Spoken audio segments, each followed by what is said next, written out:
Welcome to the Battlefield Show. I'm your host, Sage Goodwin, and as always, I'm joined by Sammy Boy. How you doing, man? I'm doing well, man. How are you? Doing fantastic. It's another glorious Thursday as we're recording it. It's Thursday, right? I think so. Yeah. Time is just a construct, man. But in this episode, speaking of time as a construct, I think DICE is really taking that to heart. We have a new update for Battlefield 2042, 3.3, and it adds a scoreboard. So let's jump in and talk about that.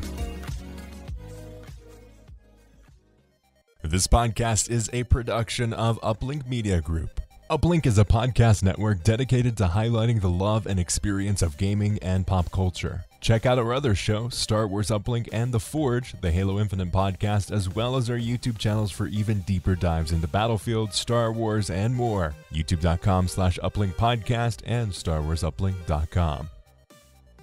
Battlefield 2042, man. Scoreboard.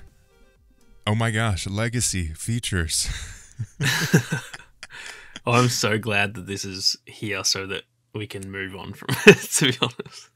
But this whole scoreboard debacle since launch. It's been a rallying cry, and I think the reason it's been such a big deal is because it's such an easy thing to point out and say, this is the clearest example of the epitome of all the things wrong with Battlefield 2042. Yeah. And I actually got a really good comment because I kind of roasted the whole scoreboard thing in my update review, and I got a really good comment saying that the majority of the community probably thought, a lot of people were talking about this so much because I think they probably thought this was an easy fix, and it's taken us till March to get it. So it's it's been such a frustrating situation, and it's still technically not done. They've still got to add it to the end of round screen and the spawn screen and stuff. So it's it's, I won't lie, it's a little bit worrying that this is of all things, this is taking them so long. It makes me wonder how long is the other stuff going to take? If this took them, even if we just say since January, right? They obviously knew about it before that, but if this took them from January till, what was it, the 8th, I think, that they dropped it, of March. So essentially 2 months at a minimum to just do this, and it's still not done. How long is it going to take to get a server browser? How long is it going to take to fully implement voice chat? I know they said that's coming in the next update, but it's definitely a little bit worrying. So I'm glad it's here. I think it's a good enough improvement, and I'm definitely happy with the scoreboard, but it's still, it's hard to be overly positive about the situation at the moment. And I really enjoyed your video review on that. I was watching it the day of the release while my update was downloading. Really enjoyed the content there and kind of the way that you laid it out. It made me go back to see if I could find the first draft that they put forward for the scoreboard. When you said, "Oh yeah, everyone was on the same thing," I was like, "Really? They did that?" Good. Why? Why did that ever get why? I don't know, man. This is the type of stuff that's why? What is the reason for that? I just don't understand. It feels like they really want to, I don't know, push the boundaries, but they're doing it in ways that's that is not good. That is not a good change. And it's also not going to push the boundaries either for Call of Duty's not going to go, "Oh, damn, let's do that for our score." That's just not going to happen. So that is such a fantastic point. I think they've gotten in such a bubble that they've stopped looking at other games for some reason. Seriously, people? It's hey guys, I know that wheels have been the most efficient way to push things easily. What if we tried an octagon? What about that? Be pretty cool, right? Octagons, they're pretty sweet. They're round, but also they've got corners too. Come on. Could be cool. That seriously is how it feels though. Yeah, so this was I think it's interesting too, as just a community. We're looking at this was supposed to be the savior update, really. This was what we thought to be like a really big instrumental update to a lot of the issues that we have. But it didn't really go that way. We have the Scoreboard. We have the Legendary Bundle or the Steadfast exclusive Legendary Bundle for Gold Edition and Ultimate chumps that pre-ordered the game. As well as like to say, hey, we're still working on stuff. Here's the skin for the Bolt and all of the really. all the changes that you really want are going to be in the next one. I imagine we're going to get to the next one. They're going to be like all the really good changes that we really want are going to be in the next one. That's the thing that's what annoys me about this update. If they didn't paint this to be, this is like the first. Is this the first update of the year, or was there one in January? I can't even remember. I think there was one in January, wasn't there? There like was. It was a small patch in January, but it didn't really fix anything. No. And so this was meant to be like the first proper update, and it's not like it wasn't meant to be a little like a bug fix. Which, to be honest, there's 8 bug fixes in it, so it's not even that either. But this is meant to be like a big starting point, and it then got delayed by a month. Then it got delayed by a week. Yeah, and then it's still incredibly underwhelming. Like that's the part that, and in the patch notes they were like, April's going to be, a lot bigger. We got blah, blah, blah. And it's like, yeah, that's like talk is cheap. When I actually see you, releasing a big update, then I'll be like, okay, that's good. But that you said that about this one. And I'm looking at the patch notes. There is 1, 2, 3, 4, 5, 6, 7, 8 patches or 8 bug fixes in this update. Mm-hmm. 2 of which are for Hazard Zone. No one plays that. 1 of which is for aim assist, which literally didn't change anything. So that's now there's 5 things that actually got fixed, and none of them are like massive. The loadout bug's still there. Like that's the part that worries me, that they just can't seem to live up to what they're saying, and so they've said a lot of promising stuff in that the big kind of like apology announcement sort of thing where they delayed season 1. All of that was great, what they said, other than obviously the delay sucked, but like they kind of like doubled down and said, no, we're going to fix it. And that's exciting, but when this is the result of what you're doing, how are we meant to believe that you're going to fix it? Because if this is the first update, like what do we have to look forward to in the next one? Yeah. And you mentioned the number of updates. I do want to go through those.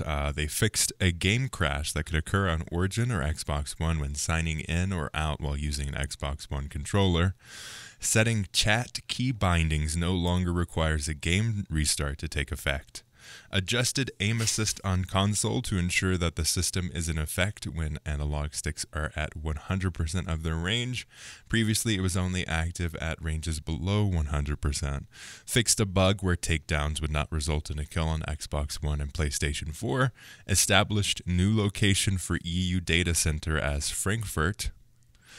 In terms of the modes, Conquest and Breakthrough fixed a bug where the securing objective XP event was triggered even after a capture point was already captured. Hazard Zone, they fixed a visual bug displaying squad mates during the match found sequence. And then they fixed a bug where the end of round XP gains sometimes don't trigger for Hazard Zone. And I wonder how they even tested to see there were bugs in Hazard Zone. Well, the funny part is fixed a visual bug displaying squad mates during a match. Squad mates? Does that mean that the people who are showing up are actually, that's a bug and they're not even real? So if you search for a game, it's actually just you and like a phantom just chilling with you. I think that's what it says. That's what I take that as, literally when you're in the match found sequence, there is a visual bug displaying squad mates, which means they're not even there. They're not really there. It's just a fake. They've been lying to us. I had hope in the 45 minutes I was there waiting for a game. Oh, goodness. So, yeah, that's my issue, is that not one of those. The aim assist fix on paper when they announced that, I was like, oh, that's a good fix. It didn't actually feel like it changed anything. It didn't, because who's really adjusting those settings in their console? They aren't really going to see a drastic change. Like, I was expecting when they said it was going to be an aim assist fix that it would be like they changed the percentages or the heaviness of it, or they made it more accurate. But no. It just tells it when it's effect. Yeah. It's it almost feels like at the end of the day, it feels like this update was literally just the scoreboard, because none of the other fixes, like, they didn't really do anything. None of them were like important. I guess the game crashing one is kind of important, but I've actually never really heard anyone talking about that. But yeah. That's a good fix. You can't really complain about that. The rest of them are kind of just not all that important. And then the skins, like, the skin is actually sick. I love the skin, but it's so great. It's that almost is like, just feels like a weekly challenge type of situation. Like, it's just a bit of content. So it feels like the scoreboard is just the single thing in this update, which is it's just sad to see, man. And it makes me worried when they're saying there's big fixes for next month, and it's like, well, is there though? Because that's what we thought this one was. Kind of mentioning that, what are your thoughts on the scoreboard? And you mostly play on Xbox, right? Yeah. I think, look, it displays all the info that I need. I think the little panel on the left, I'm still not a fan of that. It just takes up room that I don't need. Like, I don't need my kills and deaths on there twice, you know what I mean? I don't get why they've done that. You and I both having studied UI and UX, that's like one of the golden rules. Don't display stuff twice if you don't need to. If you're just taking up room with something that's already there somewhere else, what's the point? If you have to show it twice, that shows it's an issue with how you're showing it. Yeah, exactly. But that's the thing, like, they don't even have to, because your name is green. Like, you very clearly stand out, so you can just see your stats there. I'm okay with the panel thing on the left if they fill that with actual useful info. So like weekly challenges and stuff, if they put that over there, that's fine. But yeah, as it currently stands, the ribbons I just don't care about. Or put them below it or something. They don't need to be that big, because they aren't that important, honestly, when it comes down to it. It's literally just like, this is, if you get an extra kill right now, you'll get an extra 1,000 XP, and it's like, who cares? Like, no one, I don't think anyone actually checks mid-game and goes, oh, I really need to get this ribbon. Like, make it one bar and just show the one you're closest to achieving. Yeah. Another thing that they should put on there, I think, is your XP gain. So, like, how far am I from getting to the next level? That would be handy to see. That would be great. But yeah, the actual scoreboard itself, like the stuff on the right, I think it looks fine. It's not the best thing I've ever seen, but it's got all the info I need, so I think it's fine. I guess they should, like, I don't think there's a scroll option, so like I can't scroll through the other team if I want to see, if my mate's on the other team, for example, and I want to see what he's doing. I can't scroll down to the bottom and see where he is, for example. So it's still got a little bit of stuff that if they spent this much time on it, they may as well make it perfect, to be honest. So it's still got a few fixes, but I think like it does the job. To be honest, it's a scoreboard. Like I just don't really care about it, even if it's the best scoreboard of all time. Like it changes the game like 0.1% for me. It just doesn't matter that much. So I think it's good enough. I think if they add it to the end of round screen and the spawn screen, then I'll be happy with that. And hopefully we can just move on to the actual stuff that I feel like actually matters, because the scoreboard, it's definitely something they needed to fix, but they're making too big of a deal about it. Yeah, 100%. It's a scoreboard, man. Like they've literally spent months doing this. They've done the rounds of feedback on it, which is good. Yeah, but like you shouldn't need feedback on a scoreboard. You know what I mean? Just literally copy all your previous games and it's done. Yeah. So I just want them to like get it fixed, and then we can just move on. Like we need like a server browser and stuff. That's the actual stuff that really matters. I don't think this fixes the game at all, to be honest. It makes it like I said, it's like a 0.1% improvement on the game. It just doesn't really matter to me, but yeah, it's good that it's there. I think it's something that they needed to do, because obviously it was like the most talked about thing. And yeah, I'm glad they've done it. I think it's still definitely an improvement. So as much as that was all probably negative, I think it's still it's a positive. It's better than nothing. And it's better than the mock-up that they had previously, where everyone was just in the same tab. You didn't see who was on your team that you could go against or who was on the other team. It was just, this is everybody, and you can't scroll. Ultimately, I think there's this disconnect between what the community was actually making a point about when everyone was talking about the scoreboard. It wasn't necessarily the scoreboard itself. It was the fact that there wasn't one, and that was not part of the thinking around this game. For sure. And like, just a little side tangent, it had been a while since I played on Xbox, and I had to figure out how to pull up the scoreboard, and it's holding down the hamburger button on the controller, so the right, basically what the settings would be. And it was it took me a while, and it wasn't very intuitive for me, because you're sitting there holding it the entire time, and it pops down, and there's a little bit of a delay when you go into it. So I wonder like what the best course of action is. I know in Apex, if you hold it, that opens up your inventory, and then there's your secondary one if you wanted to access the menu. I think the scoreboard is more important than accessing the menu to quit at this point, honestly. You're going to be using that a lot more than the menus to adjust your settings. Like, I maybe will touch that once during a game, but I will bring up the scoreboard pretty regularly to see my stats. Yeah, I don't know why Battlefield's always done it that way. They've done it with like the start button, when every other game seems to do it with like the, I don't know what the other one's actually called on next gen, but it used to be like button. The select. Yeah, it used to be like the. I'm just thinking back to the PlayStation days. It was start on the right and select on the left, and every other, like Call of Duty, when you press that button, that brings it up, and you don't have to hold it either. You just literally tap it, brings up the scoreboard, tap it again, puts it away. I think they should, because I don't think that button, I could be wrong, but I don't think that button actually is used in the game. It's used for the map. Oh, true, it is too. That's a good point. Well, what they could do there then, because when you press start to bring up the options, the right side of the screen is blank, so maybe they could just, when you press start, it brings up the options and then the map is there as well. Mm-hmm. Something like that, and then use the like select or whatever that button is to bring up the scoreboard, and it doesn't have to be held, because that's something that's kind of just, I don't know, counterintuitive. You're just holding a button while you, like, because most of the time you're trying to still run to your objective or whatever.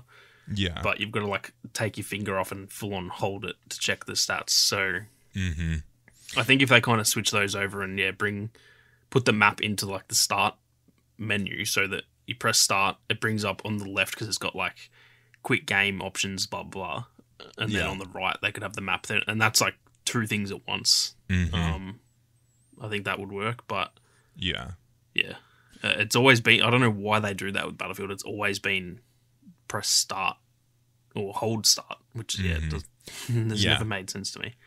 And like I like how it works on other games. And going from other games to where, like, basically every other game does it the way that I intend. Like, the implicit thing that I don't even know I'm doing, but every other game works that way. And then I go to Battlefield and my brain's like, wait, what do I do? I don't know. Not very intuitive from a user perspective, and just in terms of the direction. And this is all to kind of give some feedback around the scoreboard and some of those perspectives that we have. But like, when I was using it, it's almost like they did it in spite, because the effort of using the scoreboard, even to the point of the visibility of using it, like, I might as well have just stood still when I pulled up the scoreboard whenever I was using it, because it didn't really lend itself very well to continuing movement while also seeing visibility. Yeah, it's There's such a so weird, much I know what you there. mean. Yeah, and that's the other thing. It's very cluttered. I think there's a lot of numbers on the screen that I don't know. Maybe I'm just not used to it. I think the first time I pulled it up, I was like, "What the hell?" Like, there's so much. Well, and then after like a game, I knew that like, okay, the one on the left is my kills, the next one is my deaths. Like, I kind of started to get it. So maybe just more playtime. I've only probably played like 3 or 4 hours since the update. Maybe more playtime will help, but it definitely felt very like there was just a lot going on, and yeah, that's definitely the opposite of what was going on in the previous scoreboard or whatever you want to call the previous thing. And like the thing that I would draw kind of comparison to would be like Battlefield 1 scoreboard. When you pull it up, like you can still see through it quite well. Like the way that the names and everything are shown there, it's spread out. So it leaves some room to actually see through the scoreboard if you're walking around, running as you may do, instead of just, okay, I'm going to get to a position, I'm going to stop moving, and then I'm going to press the scoreboard and I'm going to check it, and then I'm going to move again. Because I'm one of those people that like I'll be running around and I want to hey, let me check my scoreboard real quick, and then I feel like it's actively against me to do that in a way that I want to play the game. But like honestly, if it takes them 3 to 4 months to get this somewhat lacking scoreboard into the game, stop focusing on the scoreboard. You got it in there. Nobody really cares about it anymore. Yeah, we just spent 20 minutes talking about it, but who cares? We need something more drastic than that. And I wonder too, like, what are your thoughts on like why do you think it's taking this long to get these changes made? Do you think that the team? I do have some thoughts. What are you thinking? I think that they are already moving on to the next Battlefield. I think there's already a skeleton crew, to be honest. I just agree. feel like stuff should not take this long, and it just feels like it honestly feels like maybe 2 people worked on this scoreboard, and that's why it took so long. Obviously, we don't know that, and they are obligated. They are legally obligated to give us the content that we bought, so we will get support until pretty much like June next year at the very minimum. But I have a feeling. And this is really frustrating if this is the case, because it's the complete opposite of what they need to be doing. Yeah. I have a feeling they've kind of like EA. Obviously, EA wasn't happy with this whole launch. I've got a feeling EA has pretty much said, right, this game's done. We're going to leave some of you behind to essentially do the bare minimum. You have to do this, otherwise people can sue us for it. So obviously we have to do that. And then the majority, maybe like 75% of you guys, you're going to work on the next one. We're gonna get this next one right, but I don't think that's the right way to do it. If that's what they're doing, I think they have to put all their eggs in this basket. In my opinion, they have to get this game to where it needs to be. If they just do a Battlefield 5 and get it to a spot where it's like, oh yeah, this game's pretty good, and then cancel it and then announce the next one, that's not going to work. People are going to be like, people have learnt from the last 2 in a row happening like that they're going to go, nah, I'm not falling for that again. They have to earn people's trust back. This game needs to be supported for like, I reckon at least 3 to 4 years. They need to just like essentially cancel the next Battlefield and just make this, do like a Rainbow Six Siege and just fully relaunch it and get this to where in 3 years from now people are like, damn, this is the best Battlefield ever made. And it will take a lot of work to get there, but at that point, then they can go, okay, now we're back on track. Now let's make the next one, and that will sell well. Because I guarantee, if they have done what we're thinking and they've kind of like just moved on to the next one's going to suck. Like they've just done that with Battlefield 5, and this didn't work out. So that's how it feels to me. I guess we'll see in Season 1. The other side of it could be they're really trying to like work on future content. So the stuff right now, they're not too worried, and they're trying to like fully relaunch in June or July, whenever that starts. And if that's the case, I think I'm okay with that. If they want to give us a quiet couple of months. It's not like we haven't already had a few months that have been really quiet. And then like in June or something, they really like do a genuine relaunch. Then I'm okay with that. But I don't know. It just feels like they've kind of moved on. And, you know, with Vince and Marcus Leto, those guys could be pretty much in charge of the next game. So what they're doing might not even help this game at all. And they might just be like, all right, the majority of you are on the next one already. And that's how it feels to me. But yeah, I guess we'll never probably know that, to be honest. Yeah. I mean, we have kind of examples of this in the past with Battlefront 2 and even Battlefield 5, where the number of people that were actively supporting that game was much smaller than you would have expected or hoped. What did they say? Like during most of Battlefront 2, except for that like surge where they were really focusing on it, there was like 8 to 10 people or something insane like that. Yeah, I heard that there was like, for the majority of its lifespan, I heard a lot of, and again, we'll never know how true this is, but it was said so often that you feel like it kind of has to be true, because there's a lot of these rumors come out and they're not, like, they have to start somewhere, you know, like the guys like Tom Henderson, they do obviously have inside sources, so there's always a little bit of truth to some of this stuff. And I've heard a lot of people saying for Battlefront 2, there was like, for the majority of its lifespan, there was like 25 devs, and then towards the end, there was, like 10, literally 10 people working on the game, so... Well, to get those updates that we really wanted, it was people working after hours to get those patches that we needed to play the game after launch, or after they canceled it. I really hope that's not what's happened here again, because that just... It seems like EA hasn't learned, and they're just like, oh, this one didn't work again, let's just try again for the next one. No, you got to get this one right. This has to go right. If this doesn't end up being a pretty decent Battlefield game, I very much fear for the future of the franchise, because I think there's a good chance the next one, if they rushed out again trying to like make up for this one, it's just going to be the same thing. It's going to launch rough. People are just going to be so sick of it. And like, franchises can die. I know that the company's this big, they feel like it's almost invincible. Call of Duty was pretty close there, man, to dying off. It was still selling pretty much the most out of any game of the years that it sucked, but man, the people who were playing it, like, I hadn't heard a positive thing about Call of Duty for like 5 years, and then with Warzone and Modern Warfare, it really did like sort of save it, but it was on that trajectory where like even Call of Duty could have died off if, you know, another 5 years of really bad games, and it could have gone really badly. So I just think they can't do that with this one. They can't be trying to balance like fixing this game and making a new one. I think they've got to get this one right, get it to a steady spot, and then start working on the next one while more people still work on this. I think that's fine. You can't just take a 3-year gap to develop the next one. But it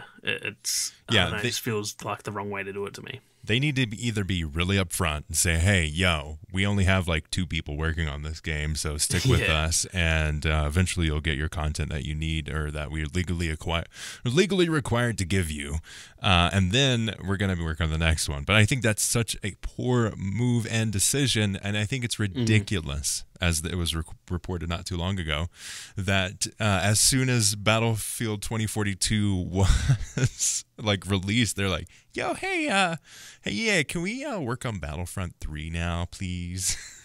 No, I don't want you anywhere near Battlefront. But I think that shows like the culture and the policies in the studio, where as soon as the game's like launched, they're like, yo fam, time to work on the next thing, instead of being like, no, we're gonna leave a team, because I think DICE has like 700 employees or something like that. Like they have a decent, the other day 715, I think it was. Like they have a decent amount of people, and to say, hey, yo, this entire studio is not gonna be working on this game, we're gonna have like 50 people, like that's probably being even generous, but like, have half the people working on the new content, because that's what it needs right now. It doesn't need some, we're going to change up one map in the 9 months that the game will have been out by that point. Yeah, I couldn't agree more. I just think that's the complete wrong decision from them. And again, we don't like, we're all I guess, speculating. Like, they could be doing the complete opposite. We don't know. But that's just how it feels with how slow this is all going. A company of that size, like we said, there's like 700 employees. And as of right now, there are no other games that they're working on that are confirmed. I have no doubt they would be working on the next Battlefield, even if it's just like conceptualizing it, because that's how that always goes. They started working on this literally just after Battlefield 5 launched. So like it always goes that way, but you don't need half the team working on it. You can just try and figure out like the setting, the storyline, all that kind of thing for, I don't know how long that would take, 6 to 12 months. That doesn't need the actual developers working on that. That just needs like the thinkers, the people just planning it all out. Then you can start working on it. Yeah. I don't know. That's the way that it feels, because if there's 700 employees, and like we said, we don't think that unless they are working on a Battlefront 3 or they're making another Mirror's Edge or something, they don't have any other games. This is their only franchise. So yeah, and I think there's been reports. What are they working on? Even of like Battlefield becoming a supporting studio for DICE becoming a supporting studio for Battlefield. Like that was the report, is they will be focused only on Battlefield, and that's their thing. Yeah. In conjunction with these other studios that are pushing the boundaries of what Battlefield is. Yeah, so that's the part that is confusing, because it's like they have to be working on either this Battlefield or the next one. And if there's 700, even if you take half of those devs and you've got 350 working on this game, why is it taking so long? It should not take that long. Yeah. Like, I know there's still COVID, and I know that they're working across so many platforms. This is the biggest game they've ever done, so I'll give them some level of leeway for if something usually takes 1 month and it takes them 2, that's fine. But yeah, it shouldn't take 2 months to make a scoreboard. Like that seems like the type of thing that should be at most like a fortnightly thing of like, we found out we need a scoreboard. 2 weeks later, it's in the game. That's how it feels. That every other game does that type of stuff. Even they themselves, they set the tone early. They did 4 updates in the first month. So it's not even another company. It's literally them about 3 months ago. They put 150 fixes in one patch. Then the next week they did another patch. So they can do it. It's not like we're asking too much of them. They literally have shown us they can do that. So the fact that they're not is, that's what makes it feel like there's not the same amount of devs, because maybe in November they were in damage control and they're like, oh, this was meant to be really good and it's not. We need to fix it really quick. And then it feels like since then they've had meetings and meetings and meetings, and they've gone, oh, okay, we're going to have to move on to the next one. And so that's why they're not keeping that pace, because they set that pace. We didn't ask them, you have to put out an update every week. They just did it. And so now why is it taking a month to add? Because they knew it was in such a rough spot. The game's still in that rough spot. Why isn't there that same dedication as there was in that first month? Yeah, exactly.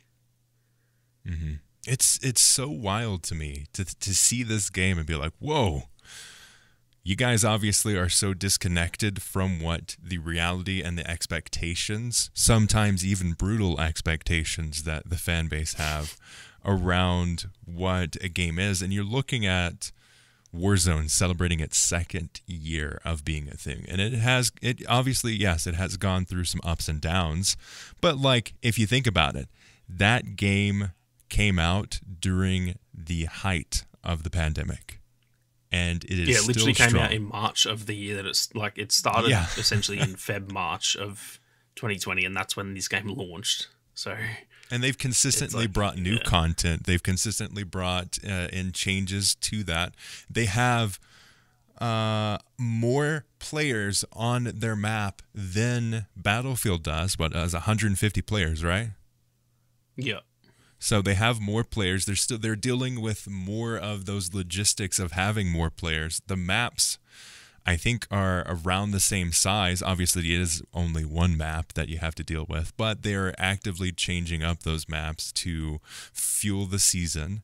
They're adding new weapons. They're consistently balancing those weapons. Like, they're doing a really good job. And because they know that, hey, if we stick with it, even through those rough sections where like everyone left to go to Apex, they came back because the game was good and they dedicated some time to fix it. Yeah, and that's the thing that they need to realize, I think, at EA, that you can't keep releasing games, and when it doesn't go well, you just go, oh well, let's try again. No, you keep working on that one, because this game does still have so much potential. It's not like this is a complete, there's no chance it will ever turn around. If they just add the stuff that should have been there at launch, already that's a really good game. I think the gunplay and the movement and the look of the game, it's all good enough.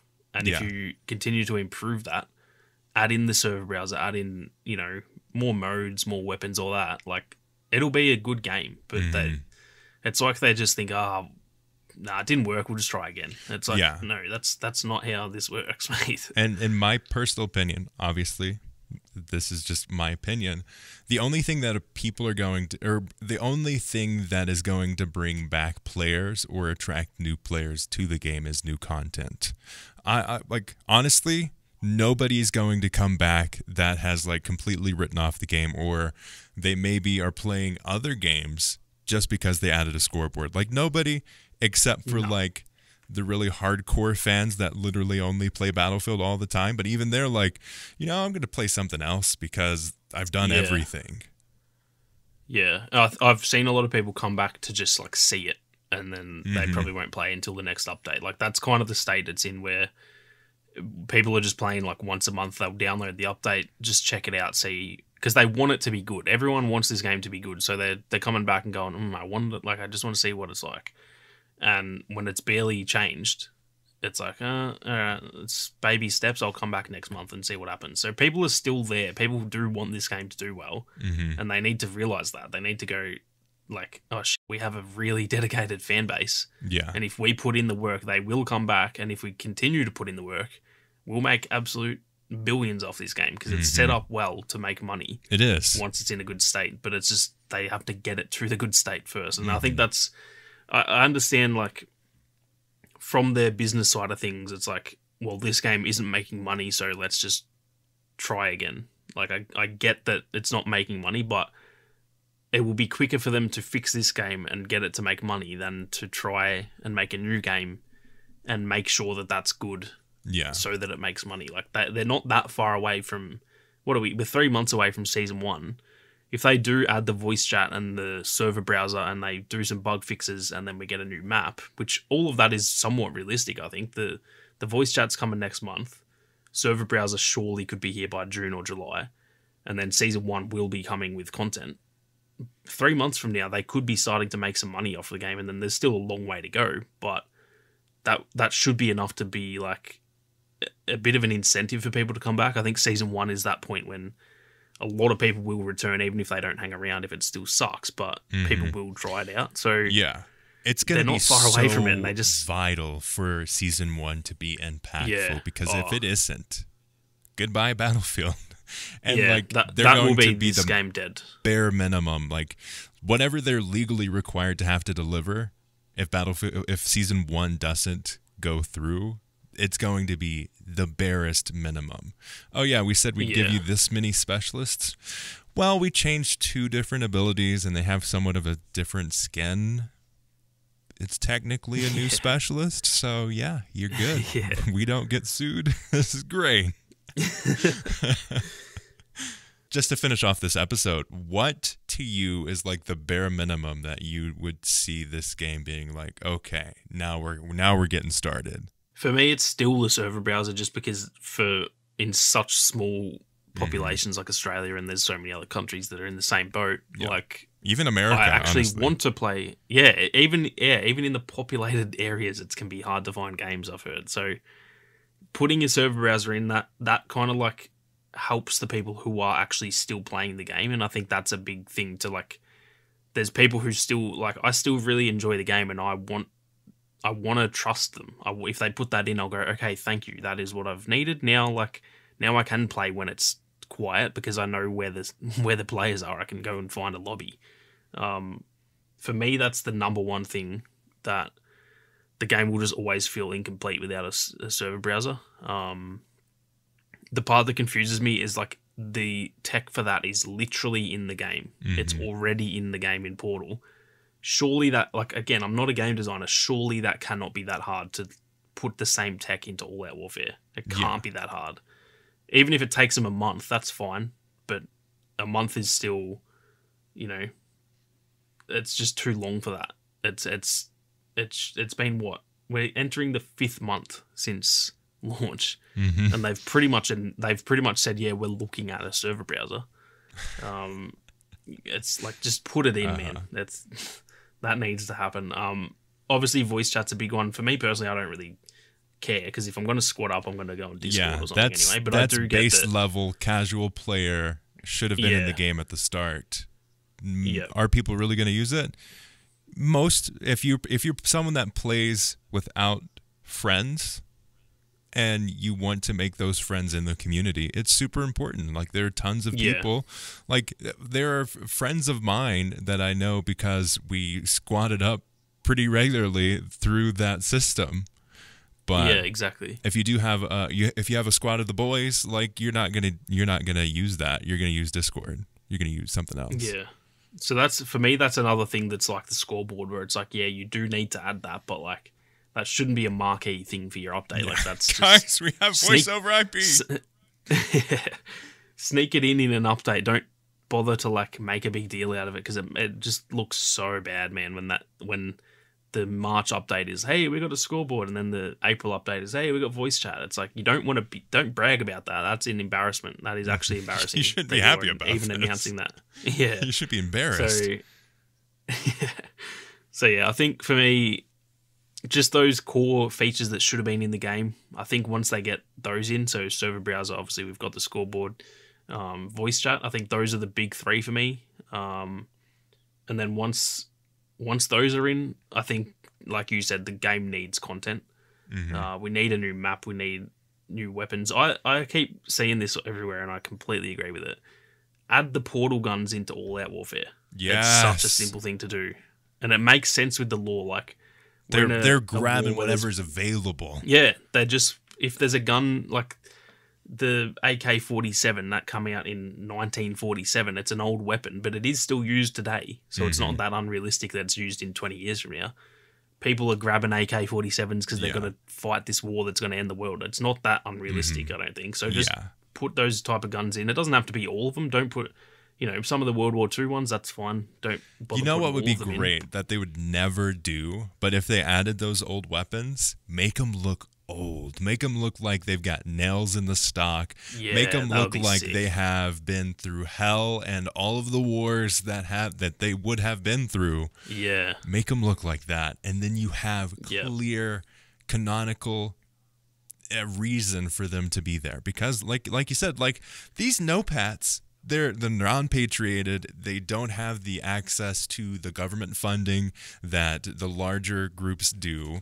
They don't have that history. They're not real residents anymore. They're just scrapped together. They're trying to fight these governments, fighting each other.